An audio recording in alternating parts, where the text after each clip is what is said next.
Okay, what we have here is what was referred to by the Sharps Rifle Company as an A rifle. And A rifles were made when Sharps was going into some tough financial problems before they went bankrupt.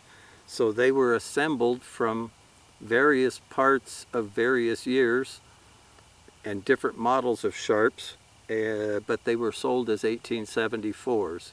And they were all shipped during 1880.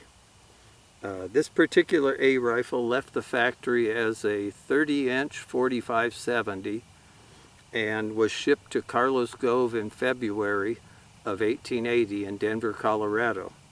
Gove was probably one of the largest firearms dealers in the West, and he at that time ordered 200 of these because they were being sold for half price at around $17, and Sharp sent him 270 rifles to purchase, which Carlos Gove was not very happy about, but he bought them anyway.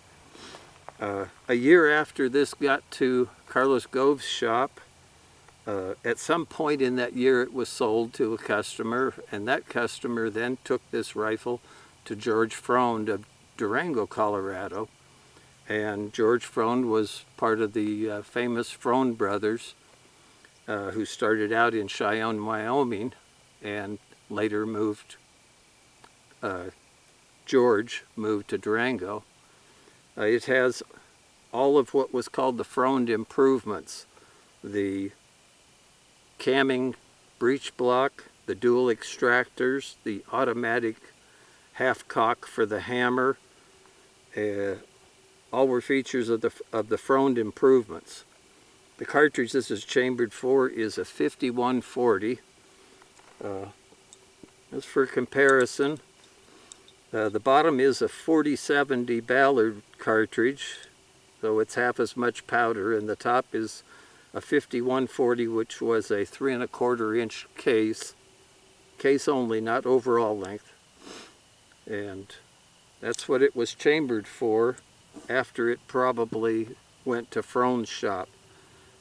It has a Sharps bore chart Sewell type rear sight and a globe front sight. It has a Frowne Morelight rear barrel sight. It has the Gove full-length wiping rod conversion under it. It's set triggers, of course. So it has George Frowne's stamp on the side from his Durango, Colorado shop. Part of the Freund improvement is the dual extractors inside. The original Sharps rifles had a single extractor on the right side, and Frowne's improvement was to have dual extractors. That was when your gun got extremely fouled. You could always extract a case without breaking an extractor with this dual system.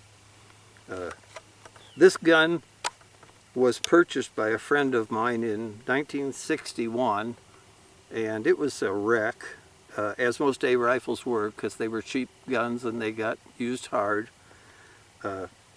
He sent the gun to a fellow named Bill Van Horn in Stout, Ohio, and Bill Van Horn copied everything that was existing, but he could only save the action and the butt plate, so he built new wood for it, and his wife Etta did the checkering and recheckered it.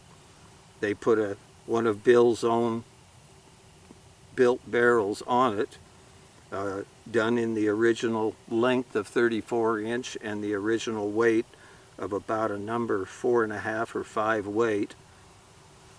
It's a 15 1/4 pound rifle, and it, like I say, originally the 140 grain cartridge was either 1 or 1 1/2 FG, and the bullet was a 678 grain, so it was quite a bit of thrust on the shooter.